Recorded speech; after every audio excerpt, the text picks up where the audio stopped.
నాయకులు వస్తూ ఉంటారు, పోతూ ఉంటారు, కానీ ఆయన మాత్రం లోకల్. 35 ఏళ్ల నుంచి బెజవాడ రాజకీయాలపై తనదైన ముద్ర వేసుకున్నారు జలీల్ ఖాన్ గారు. తాజా రాజకీయాలు, ఆయన అనుభవాల గురించి మనతో మాట్లాడటానికి సిద్ధంగా ఉన్నారు. నమస్కారం జలీల్ ఖాన్ గారు.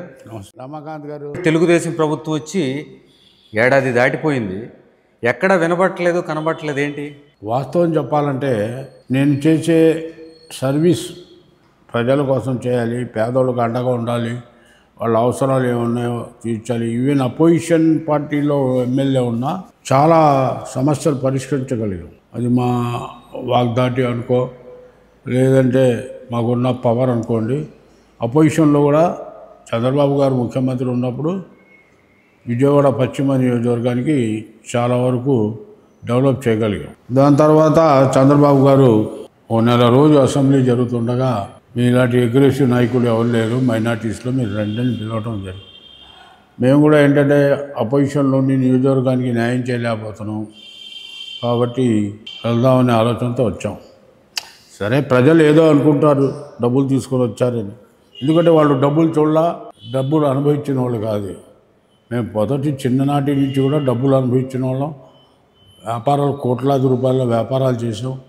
మనం ఎక్కడ మా మీద మచ్చ లేకుండా రాజకీయాలు చేసాం. అంటే ఇప్పుడు ఎలక్షన్ అయిన తర్వాత మీరు బాగా యాక్టివ్గా లేరు. పదవులు రావాలంటే రాజకీయ నాయకులు యాక్టివ్గా ఉండాలి కదా. యాక్టివ్ అంటే ఎంతటి మంచికైనా మనసు గాయం అవుతుంది. నాయకత్వం ఉండేవాళ్ళు సీట్ రాదని చెప్తే బాధ లేదు, కానీ ఇస్తామని ఆ రోజుల్లో మాకు ఒక నమ్మకం కలిగించారు. చూస్తే పరిస్థితి ఇటు వచ్చింది. తర్వాత మా అమ్మాయికి ఇచ్చారు సీటు 2019లో. ఆమెదో పెళ్లి కార్యక్రమానికి వచ్చి ఉంటే మా అమ్మాయిని చూసి, ముస్లిం అమ్మాయి ఉంటే మా పార్టీకి మంచి మైలేజ్, మీ అమ్మాయి కూడా చాలా ఎపీరియన్స్ ఉంది, మాటగారి కూడా అన్ని లాంగ్వేజెస్ మాట్లాడుతుంది, ఆలోచన విధానం కూడా బాగుందని వాళ్ళ ఆయన గారు ఒప్పుకోవాలా. మా పెద్దల్లుడు గారు, మాకు అమెరికాలో పిల్లలు చదువు ఇబ్బంది అవుతుందండి, ఉద్యోగాలు చేసుకోవాలి, రెండోది మా వ్యాపారాలు కూడా ఉన్నాయి ఇక్కడ అంటే, చంద్రబాబు గారు నేను హైదరాబాద్లో నీకు ఆఫీస్ పెట్టి నీకు దానికి CEO చేపిస్తాను, ఏం భయపడమాకని ధైర్యం చెప్పాడు. చెప్పినా కూడా ఒప్పుకోవాలి మా అల్లుడు. 8 days తర్వాత ఇక తప్పని పరిస్థితిలో పెద్ద ఆయన ముఖ్యమంత్రి గారు చెప్తున్నారు కాబట్టి తప్పని పరిస్థితిలో నుంచో పెట్టడం జరిగింది. అల్లుడికి ఇష్టం లేకుండానే కూతురు తీసుకొచ్చారు రాజకీయాలకు. మా అమ్మాయి కూడా కొత్త ఉన్నప్పుడు కూడా నేను కూడా అంత నియోజకవర్గంలో తిరగల. అన్ని కొండలతో సహా కింద నుంచి పై టాప్ దాకా కష్టపడి తిరిగింది. మీడియాలో కూడా చాలా చక్కగా, మేము అనుకోలే ఇంత నాలెడ్జ్తో ఇవే మాట్లాడగలుగుతాం. బ్రహ్మాండంగా మాట్లాడింది, పొలిటికల్ మాట్లాడింది. బాబు గారు కూడా చాలాసార్లు పిలిచి మెచ్చుకున్నారు, మైలేజ్ కూడా. అయితే మా అమ్మాయి ఓడిపోవటానికి కారణం తెలుగుదేశమే, 1 town ప్రజలు కాదు. వాళ్ళ పేరు లేని అతను నాకు అవసరం లేదు. నేను ఓడిపోయాను అనుకుంటాను తప్ప మా అమ్మాయి ఓడిపోయాను అనుకుంటాను. వాళ్ళు చెప్పి లాభం. తెలుగుదేశం పార్టీలో ఇమీడియట్ యాక్షన్ ఏముండదు, వింటాం వదిలేయటం ఆ పరిస్థితి. కాబట్టి నేను చంద్రబాబు గారిని కూడా పలానా వాళ్ళు ఓడిపించారని కూడా కంప్లైంట్ చేయలేం. ఆమె ఎంత లిటిల్ మార్జిన్తో ఓడిపోయి, నేను ఇంతవరకు ఓటమి చెందల. నాకు ఇమ్మని అడిగాయి. వాళ్ళ దృష్టిలో అమ్మాయి ఉంటే బాగుంటుంది, ముస్లిం అమ్మాయి మైలేజ్ వస్తుంది. 7,600 ఓట్లతో ఓడిపోయినట్టున్నారు. 3,000 మీరు గెలిచినప్పుడు నేను గెలిచినప్పుడు అంతే 3,619లో 3,400 3,500తో ఓడిపోయింది. సరే, వాట్ ఎవర్ ఇట్ మేబీ. 10,000 20,000 30,000 40,000తో ఓడిపోయిన వాళ్ళకి సీట్లు ఇచ్చారు. మాకెందుకు అన్యాయం జరిగిందో మాకు తెలియదు. అయినా సరే అమ్మాయి అమెరికా వెళ్ళిపోయినా సరే పార్టీ కార్యక్రమాలు అన్నీ కూడా చాలా యాక్టివ్గా చేశా. చంద్రబాబుకి గారికి జైలు వేసినప్పుడు కూడా ఆ ఊరు నుంచి మచిలీపట్నం దాకా అంతరాత్రి వెళ్ళాము వర్షంలో. 2024 ఎన్నికలకు ముందు ఈ పొత్తు కలిసిన తర్వాత కలవక ముందు జనసేన నుంచి పోటీ చేస్తారని కూడా వినపడింది, ప్రచారం జరిగింది. పవన్ కళ్యాణ్ మీకు సీట్ ఇస్తారని కూడా ప్రచారం జరిగింది, నిజమేనా? పవన్ కళ్యాణ్ గారు సీట్ ఇచ్చేవాడు, నాకు బుద్ధప్రసాద్ గారికి ఇచ్చేవాడు. ముస్లిం మైనార్టీ క్యాండిడేట్ లేడు. పైపెచ్చు జలీల్ ఖాన్ గారు అంటే నాకు మంచి అభిప్రాయం ఉంది, ఆయన గట్టి నాయకుడు, మొదటి నుంచి మా పరిచయాలు ఉన్నాయని బహిరంగంగా మీటింగ్లో చెప్పాడు ఆయన. సరే తెలుగుదేశంలో ఉన్నాం కదా, దీన్ని వదిలేసి మళ్ళీ అటు వెళ్తాం బాగుంటుందని మనం కూడా కొద్దిగా అశ్రద్ధ చేశాం. సీటు ముఖ్యం కాదు. నేను బాబు గారు ఎంతో ఇంటెలిజెన్స్ ఉంది, ఈయన అనుభవం ఉంది అంటారు, కానీ మీరు వేసిన కమిటీల కార్యకర్తలతో ఉండే మీ నాయకుడు కాదు, ప్రజల్లో నుంచి రావాలి. జలీల్ ఖాన్తో ఎక్కడికి వెళ్ళా, ఏ డివిజన్ వెళ్ళినా అక్కడికక్కడ ఆ 10 నిమిషాల్లోనే 20, 30, 50 మంది చేరుతారు నా దగ్గర. అంటే నా సొంత అభిమానులు, నేనంటే అభిమానం. ఈ రోజు వరకు కూడా వందల మంది, రోజు 10, 20 మంది రోజు వస్తున్నారు. అన్నా నువ్వు మళ్ళీ రావాలంటారు. ఆ పార్టీ ఈ పార్టీ కాదు, అన్ని పార్టీల వాళ్ళు వస్తున్నారు. కానీ ఎప్పుడూ లేనిది 2024లో బీజేపీకి సీట్ ఇచ్చారు. బీజేపీ కూడా అనూహ్యంగా గెలిచింది, చాలా భారీ మెజారిటీతో గెలిచింది. మీ బలాన్ని అంతా అక్కడ ఉపయోగించి వేరే పల్లకిని మోయటం మీకు ఎలా అనిపించింది? నేను మొదటి నుంచి కూడా చౌదరి గారు అంటే నాకు చాలా ఇష్టం. ఆయన హెల్పింగ్ నేచర్ మనిషి. యాక్చువల్ ఆయన పొలిటీషియన్ కాదు, ఓ బిజినెస్ మ్యాన్ రాజకీయాల్లో రావటం వల్ల వాళ్ళ ఆలోచన విధానం వేరే ఉంటుంది. కేవలం రాజకీయాల్లో వచ్చిన వాళ్ళు రాజకీయాలు చేద్దాం ఆలోచన వేరే ఉంటుంది. అది విజయవాడ పశ్చిమ నియోజకవర్గంలో బీజేపీ పార్టీకి ఒక కార్యకర్త కానీ కార్పొరేటర్ కానీ ఒక జెండా కానీ ఎక్కడ లేదు. అది బీజేపీకి ఇవ్వటం, దాంట్లో చౌదరి గారు ఉండటం వలన ఒక వాతావరణం, గాలి కూడా ఉంది. ఇవన్నీ కలిసి మేము కూడా కష్టపడ్డాం. ముస్లిం సోదరులు కూడా ఈవెన్ బీజేపీ ఉన్నప్పుడు కూడా మా మాట తీయకుండా వాళ్ళు కూడా చాలా వరకు సహకారం చేశారు. మంచి మెజార్టీతో గెలిచాడు. 13-14 నెలలు అయింది కదా సార్. ఎమ్మెల్యే గారు అందుబాటులో ఉన్నారా? వంటను విజయవాడ పశ్చిమ నియోజకవర్గానికి అందుబాటులో ఉన్నారా ఎమ్మెల్యే గారు? ఇప్పుడు అందుబాటులో అంటే వాళ్ళ మనుషులు ఉన్నారు, 10 మందో 20 మందో. వీక్లీ ఒక 2 రోజులు ఉంటాడు ఇక్కడ. వచ్చినప్పుడల్లా పెద్ద పనులు పడవు. ఎందుకంటే చౌదరి గారి స్టేటస్ వేరు. ఆయన ఏ ఎంపీఓ, రాజ్యసభ మెంబరో లేదా పార్లమెంట్ గారి నుంచోనో ఆ స్థాయిలో గల మనిషిని ఆయన.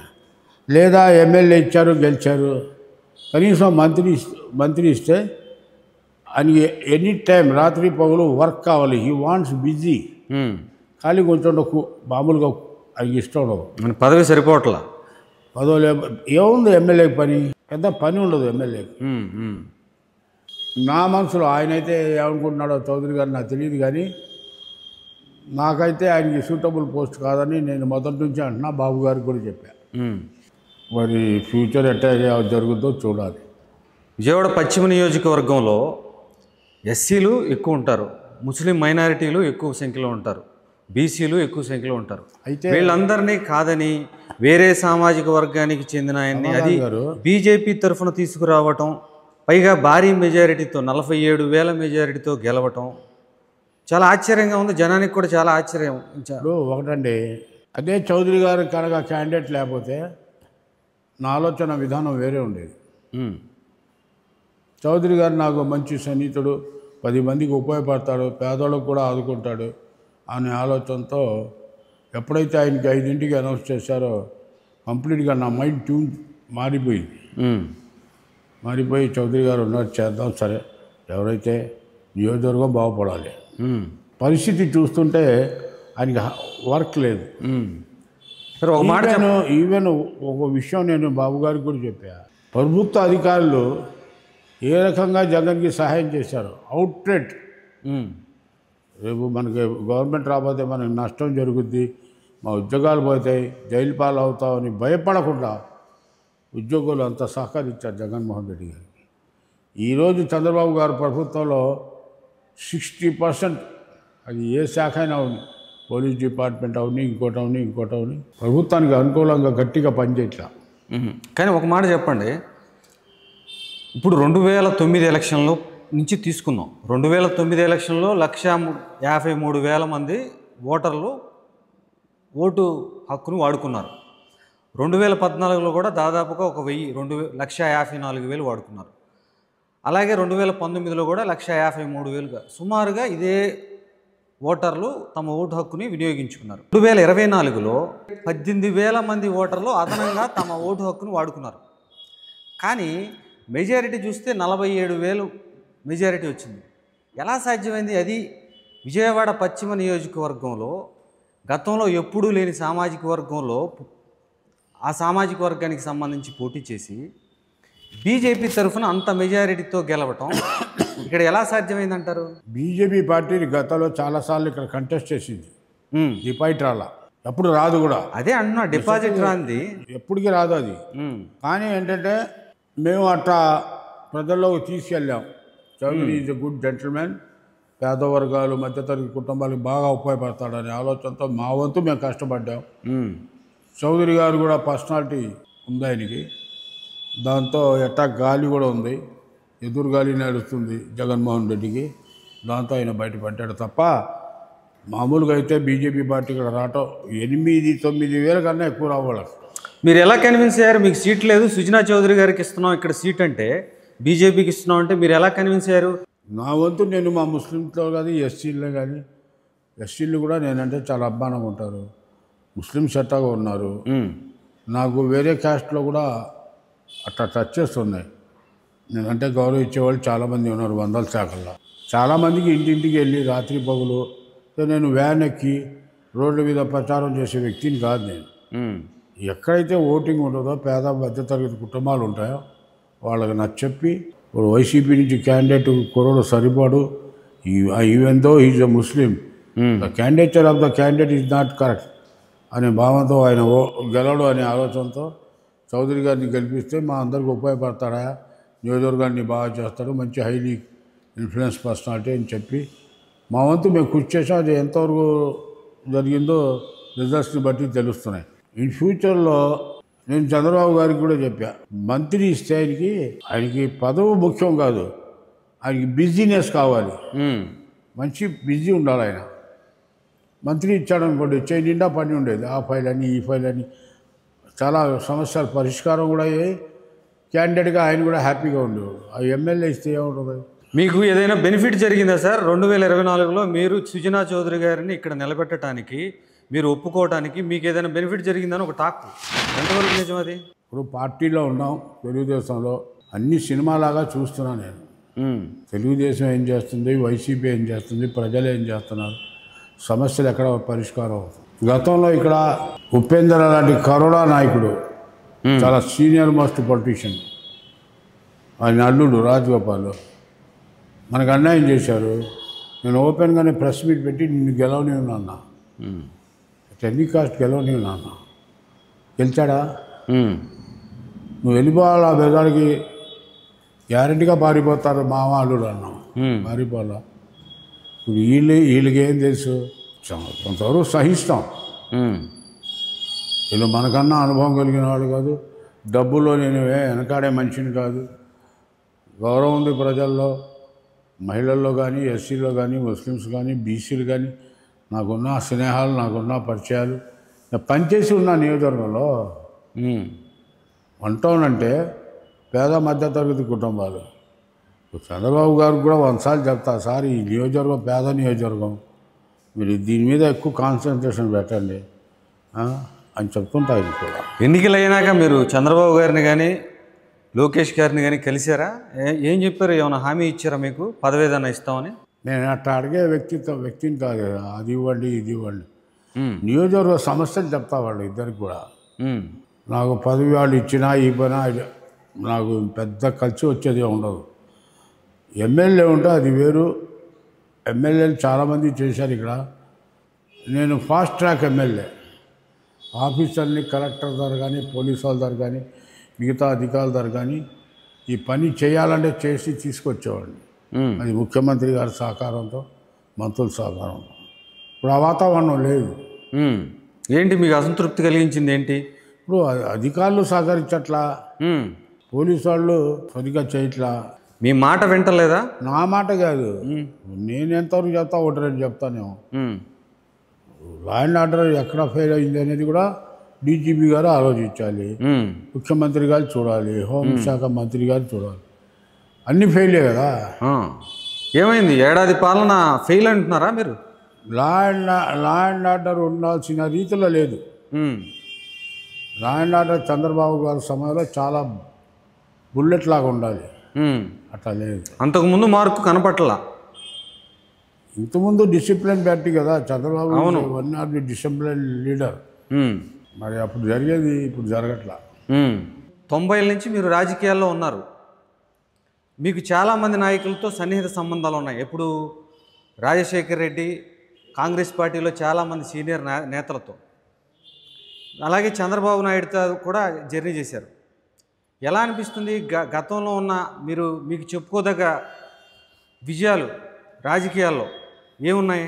చంద్రబాబు గారు ఏంటంటే ఒక ఆలోచన, ఒక ఐడియా, ఒక పద్ధతి, ఎట్లా డెవలప్ చేయాలి ఈ రాష్ట్రాన్ని ఆలోచించే వ్యక్తి చంద్రబాబు గారు.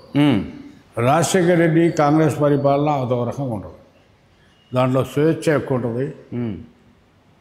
కార్యకర్తల పని కార్యకర్తలు చేస్తారు, తల్లులు ఆడుకుంటారు, గ్రూపులు చేస్తారు. అదొక విధానం. ప్రజాస్వామ్యం ఎక్కువ ఉంటుంది కాంగ్రెస్లో.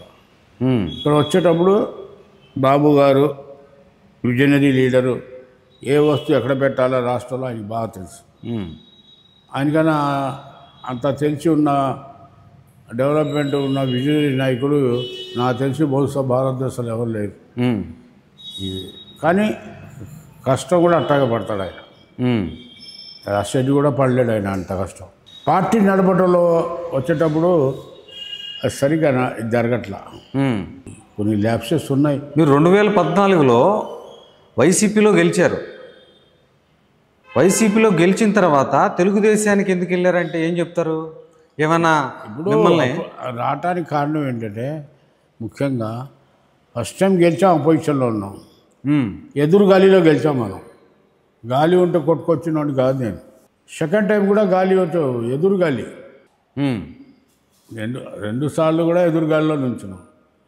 గవర్నమెంట్ రాలేదు కాబట్టి నేను ఏవలేకపోయా.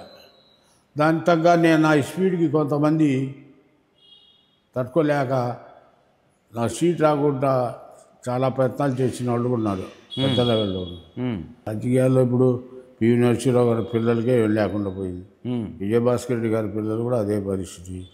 నాకు తెలిసి 60% సీనియర్ నాయకులు బాధపడుతున్నారు.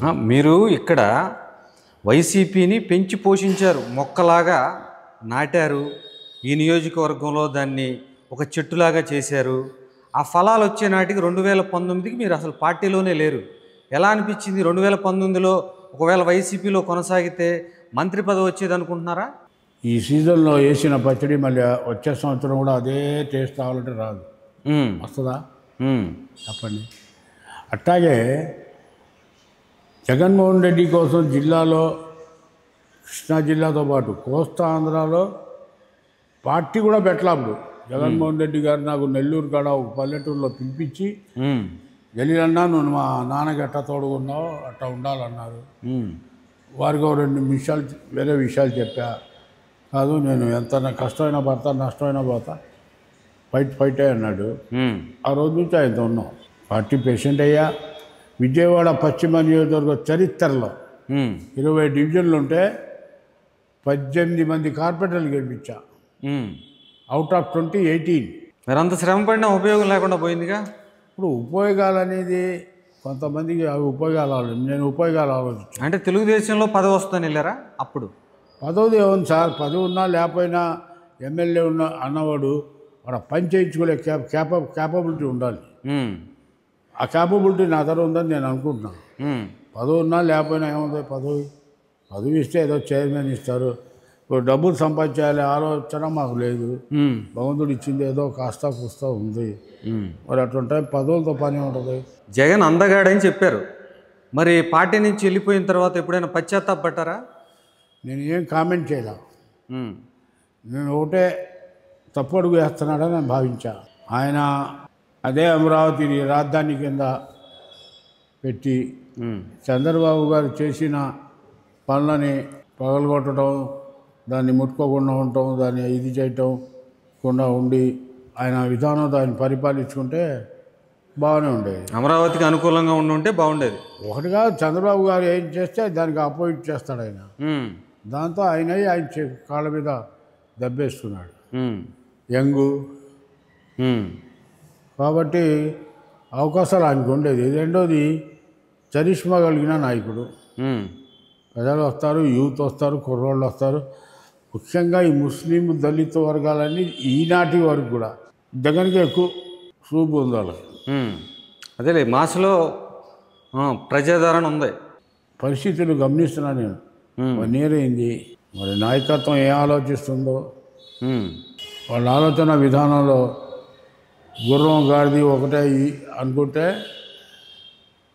నేను పెద్ద గొప్పవాడని అన్నాను. కానీ మీకు పార్టీ నడిపేటప్పుడు మీ ఇంటెలిజెన్స్ వర్గాలు మీకున్న ఇది ఎక్సర్సైజ్ చేసి ఎవరికి చేయాలో ఎవరికి చేయకూడదో చేయాలి. ఉమ్, ఇప్పుడు అన్ని సంవత్సరాలు ఉన్నాయి. బుచ్చ చౌదరిని ఇచ్చారు. ఉమ్, నాకు ఇవాళ 71 సంవత్సరం. ఉమ్. సరే 2004లో మీరు అప్పట్లో డిఎస్ మీద వైఎస్ మీద విమర్శలు చేసినప్పుడు ఎమ్మెల్సీని కోల్పోయారు. మీరు అప్పుడు అధికారంలోకి వచ్చిన తర్వాత మీ రాజకీయ భవిష్యత్తు ఆ సంఘటనతో కాస్త మలుపు తిరిగింది. 2014లో మీరు వైసీపీ నుంచి తెలుగుదేశానికి వెళ్ళారు. అక్కడ కూడా మీకు మంత్రి పదవి వస్తుందని ఆశించి వెళ్ళారనేది అప్పుడు పెద్ద ఎత్తున ప్రచారం జరిగింది. నేను కానీ ఎందుకు రాలేదంటారు అప్పుడు? ఆశించలా. బాబు గారు పిలిచినప్పుడు 2 కండిషన్లు పెట్టా. ఉమ్, ఒకటి, నా నియోజకవర్గానికి అభివృద్ధి కోసం మీరు నో అనకూడదు. ఉమ్, రెండోది, మీ పార్టీలో గ్యాప్ ఉంది కాబట్టి um, there is no minority on that day minister. Um, ఎమ్మెల్యేలు కూడా తక్కువ తెలుగుదేశంలో.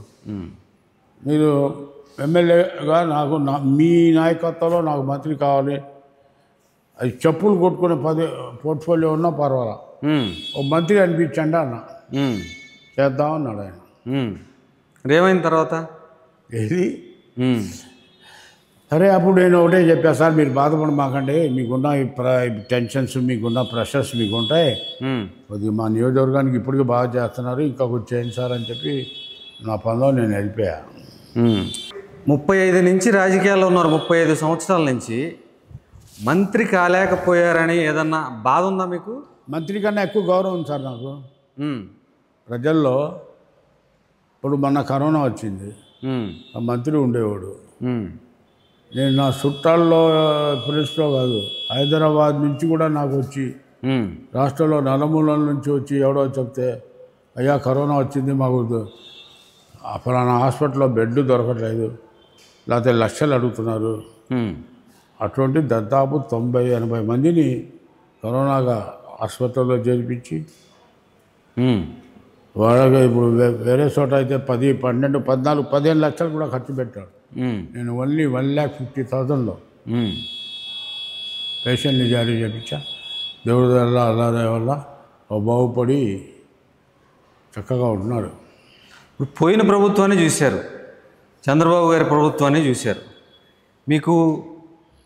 మీరు అలాగూ తెలుగుదేశం పార్టీలోనే ఉన్నారు. ఇప్పుడు మీకు నాయకులతో బాగా, అంటే జగన్మోహన్ రెడ్డితో కానివ్వండి, చంద్రబాబు నాయుడు గారితో కానివ్వండి, మీకు బాగా దగ్గర సంబంధాలు ఉన్నాయి. ఏమనిపించింది? జగన్మోహన్ రెడ్డితో ఎలా అనిపించింది? చంద్రబాబు గారితో ఎలా అనిపించింది? పార్టీ పెట్టిన కొత్తలో పార్టీలో చేరినప్పుడు జగన్మోహన్ రెడ్డి విధాన శైలి, పార్టీ కార్యకర్తలతో కానీ నాయకులతో కానీ మాట్లాడే విధానం, ఒక కసి, గవర్నమెంట్ తీసుకురావాలని. దాని తర్వాత అది డే బై డే డౌన్ అవుతూ పోయింది. ఎందుకు? ఆయనకి అనుభవం లేక. చంద్రబాబు గారి ద్వారా ఏంటంటే ఆయనకి అనుభవం ఉంది, విజనరీ నాయకుడు, ఏదో సాధిద్దాం ఎటువంటి పరిస్థితుల్లో. ఆయన మన లోకేష్ బాబు గారు కూడా పాదయాత్ర చేయటం, దాంతో పవన్ కళ్యాణ్ ఈ పార్టీతో కూటమిలో చేరటం, ఇవన్నీ కలిసి వచ్చినాయి. కూటమి పార్టీల మధ్య సఖ్యత బాగుందా? వాళ్ళంతా మంచి రిలేషన్తోనే ఉన్నారంటారా? నాకేం తెలుసుద్దండి, ప్రజలు ఏమనుకుంటున్నారో ప్రజలు చెప్పాలి. నేను అటువంటి విషయాల్లో వెళ్ళను. పార్టీలో ఉన్నాం, అప్పుడప్పుడు మాకు తోసిని ఏదైనా ఉంటే బాబు గారి దృష్టికి తీసుకెళ్తాం, అంతవరకే. కానీ వీళ్ళు ఉంటారా, వీళ్ళు పోతారని మేము ఏ రోజు ఆలోచించలేం. కానీ ఈ రాష్ట్రానికి చంద్రబాబు గారు పరిపాలన చాలా అవసరం.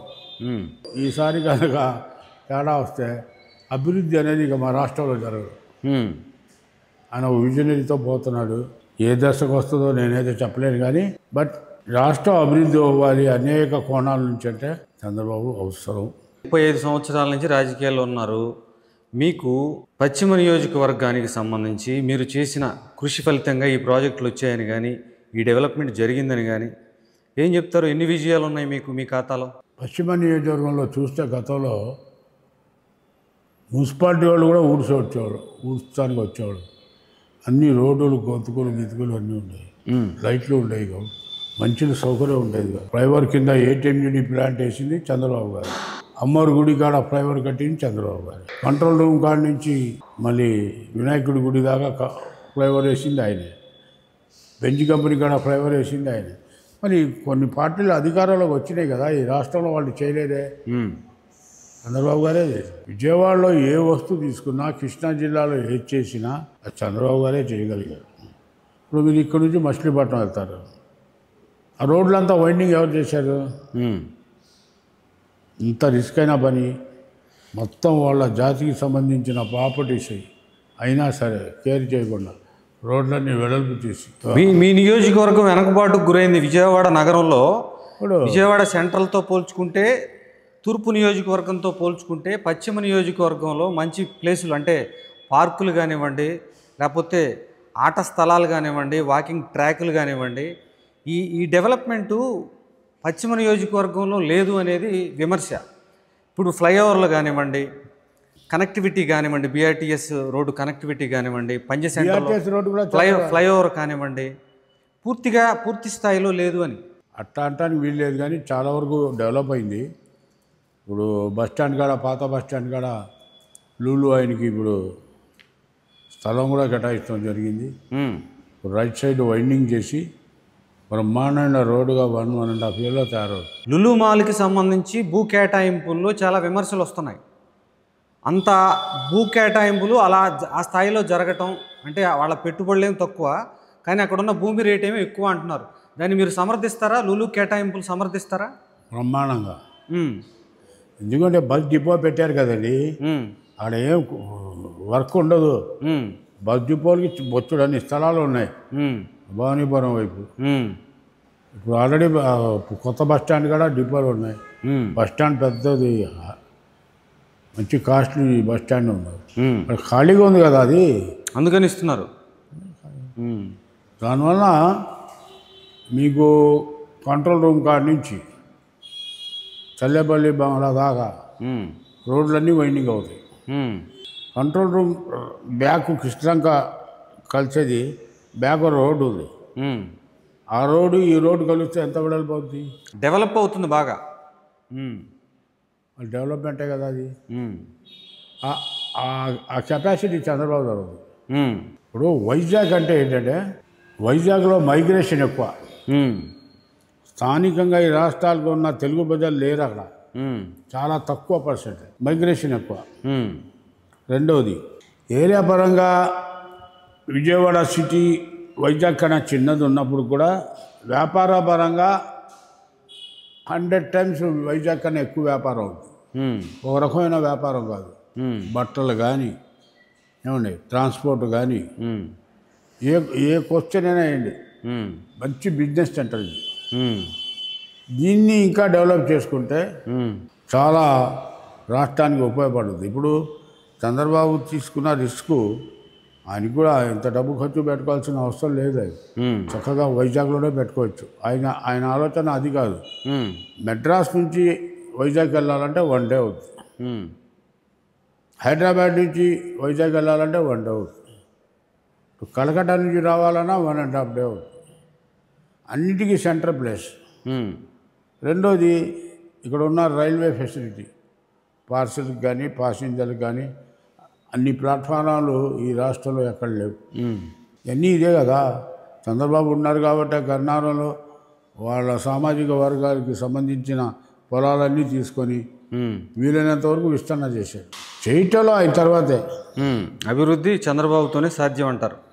కాబట్టి నేను అనుకో, నాకు ఏ పదవులు వచ్చినా పోయినా నా విజయవాడ ప్రజలు తల ఎత్తుకునే విధంగా చంద్రబాబు చేయగలుగుతాడని నమ్మకం. ఓకే సార్, మీ రాజకీయ భవిష్యత్ బాగుండాలని కోరుకుంటూ ధన్యవాదాలు. Thank you sir.